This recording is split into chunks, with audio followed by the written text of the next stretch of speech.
Yes students, this is रौनक मंथनी। आज हम देखने जा रहे हैं हमारा जो साइंस में नेक्स्ट टॉपिक है हमारे पास, difference between eukaryotic and prokaryotic cells और difference between plasma membrane and cell walls, और फिर हमारे पास आएगा सेल ऑर्गेनेल्स क्या होते हैं। तो आज की टॉपिक हमारे ये रहेंगे। और मैंने आपको लास्ट क्लास में बोला था कि अपन जो डिफरेंस वाले क्वेश्चन नेक्स्ट क्लास में देख लेंगे, इसलिए मैं अभी आपको डिफरेंस वाले क्वेश्चन कुछ बता रहा हूँ। तो फर्स्ट है अपने पास difference between plasma membrane and cell membrane, cell wall बोलते हैं। तो जैसे देखो प्लाज्मा मेम्ब्रेन और सेल वॉल क्या होता है ये अपन पहले पढ़ चुके हैं, और इनमें डिफरेंस क्या होंगे, कुछ कुछ पॉइंट्स होते हैं जो इनके बेसिस पर अपन इनमें डिफरेंस कर सकते हैं। तो देखें first point, plasma membrane cell wall, it is found in both plant and animal cell. Plasma membrane क्या होती है, प्लांट और एनिमल सेल दोनों में पाई जाती है, but it is found in only plant cell. Cell wall क्या होती है, ओनली प्लांट सेल में ही पाई जाती है। ये डिफरेंस होता है कि प्लाज्मा मेम्ब्रेन तो यहाँ दोनों में पाई जाती है, प्लांट सेल हो चाहे सेल वॉल हो, प्लांट सेल हो या एनिमल सेल हो। लेकिन सेल वॉल क्या है, दोनों में नहीं पाई, केवल एक में पाई जाती है, वो प्लांट्स में। तो हमारा नेक्स्ट पॉइंट आ रहा है, it lies on the outside of the animal cell and inner to the cell wall in the plant cell. Animal cell में तो क्या होता है, ये सबसे बाहर वाली जो लेयर होती है उसको ही अपन प्लाज्मा मेम्ब्रेन बोल रहे हैं। बट क्या होता है प्लांट सेल में, प्लांट सेल में अपने पास सेल वॉल भी होती है और प्लाज्मा मेम्ब्रेन भी होती है। तो क्या होता है, प्लाज्मा मेम्ब्रेन क्या होती है, सेल वॉल के अंदर की तरफ होती है। अब बात करते हैं अपन सेल वॉल में। सेल वॉल किसमें पाई जा रही है, प्लांट सेल में। प्लांट सेल में क्या है कि भाई सेल वॉल सबसे आउटर लेयरिंग है, तो फिर आउटर लेयरिंग तो डायरेक्ट चल रहा है, it lies on the outside of the plant cell. Plant cell की सबसे बाहर की तरफ पाई जाती है।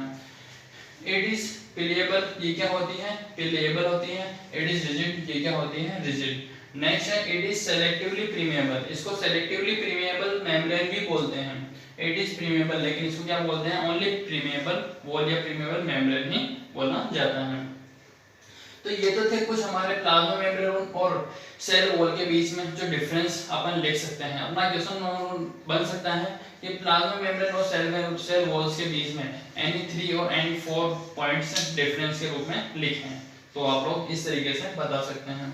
नेक्स्ट है अपने पास difference between prokaryotic and eukaryotic cells. Prokaryotic और यूकेरियोटिक सेल्स जो होती हैं उनमें हमें डिफरेंस बताना है। तो इस टाइप का क्वेश्चन आ जाता है, किस तरीके से करेंगे देखें। Prokaryotic cell and eukaryotic cell. Prokaryotic cells क्या होती है, जनरली यूकेरियोटिक सेल से क्या होती हैं, छोटी होती हैं। प्रोकैरियोटिक सेल्स कैसी होती हैं, छोटी होती हैं, और यूकेरियोटिक इससे क्या होगी, बड़ी होगी, जनरली लार्ज। नेक्स्ट है अपने पास पॉइंट, सिंगल क्रोमोसोम्स अवेलेबल। इसमें क्या होते हैं, प्रोकैरियोटिक सेल्स में केवल सिंगल टाइप के क्रोमोसोम ही पाए जाते हैं, यानी कि एक क्रोमोसोम ही पाया जाएगा। बट इसमें क्या होता है, ज्यादा पाया जाता है, मोर देन 1 क्रोमोसोम्स अवेलेबल, एक से ज्यादा क्रोमोसोम्स उपस्थित होते हैं। प्रोकैरियोटिक सेल्स में केवल एक क्रोमोसोम पाया जाता है, यूकेरियोटिक सेल में मोर देन 1 क्रोमोसोम पाया जाता है। Next, membrane bound organelles are absent. इसमें क्या होते हैं, जो अपन ने पढ़ा था लास्ट क्लास में हमारी, मेम्ब्रेन बाउंड सेल्स ऑर्गेनेल्स क्या होते हैं, प्रोकैरियोटिक सेल में एब्सेंट होते हैं, बट मेम्ब्रेन बाउंड ऑर्गेनेल्स इसमें क्या होते हैं, प्रेजेंट होते हैं।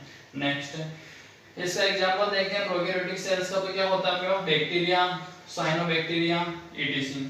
और एक यूकेरियोटिक का देखें तो एनिमल्स और फंगी इसके एग्जांपल्स हो सकते हैं। तो देखें प्रोकैरियोटिक सेल्स में आगे नेक्स्ट पॉइंट अपने पास आ रहा है, राइबोसोम जो होते हैं 70S टाइप के पाए जाते हैं। इसमें 70S एक प्रकार है जिसके रूप में पाए जाते हैं राइबोसोम्स। यहाँ पे क्या होते हैं, 70S और 80S दोनों टाइप के राइबोसोम्स पाए जाएंगे। तो ये तो बात होगी हमारे difference between prokaryotic and eukaryotic sales की। नेक्स्ट हमारे पास टॉपिक आ रहा है हमारा ऑर्गेनेल्स। क्या है, सेल ऑर्गेनेल्स। अब सेल ऑर्गेनेल्स होते क्या हैं, किस तरीके से काम आते हैं, क्या इनके फीचर्स होते हैं, उनके बारे में हम यहाँ पे पढ़ेंगे। देखें, पढ़ना स्टार्ट करते हैं। Every cell has membrane around it to keep its own content separate from the external environment। ऐसा कि मतलब क्या है, हर सेल में एक बाहर की तरफ एक लेयर बनी हुई होती है जिसको सेल मेम्ब्रेन बोलते हैं, वो पाई जाती हैं। क्यों, जिससे क्या हो सके, वो बाहर वाले एनवायरनमेंट से उस सेल को प्रोटेक्ट करने का काम कर सके, जिससे कि मतलब सेल को बाहर वाले एनवायरनमेंट से कुछ नुकसान नहीं हो। नेक्स्ट है large and complex cells including cells from multicellular organism need a lot of chemical activities to support their complicated structure. यानी कि क्या होता है, लार्ज और कॉम्प्लेक्स सेल्स जो होती हैं उनमें क्या होता है, मल्टीसेल्युलर ऑर्गेनिज्म जो होते हैं, जैसे कि यूनिसेल्युलर और मल्टीसेल्युलर ऑर्गेनिज्म के बारे में अपन ने पढ़ा था, उनके अब जब मल्टीसेल्युलर ऑर्गेनिज्म की बात हो रही है तो उसमें लार्ज और कॉम्प्लेक्स स्ट्रक्चर पाए जाएंगे, लार्ज और कॉम्प्लेक्स सेल्स पाई जाएगी।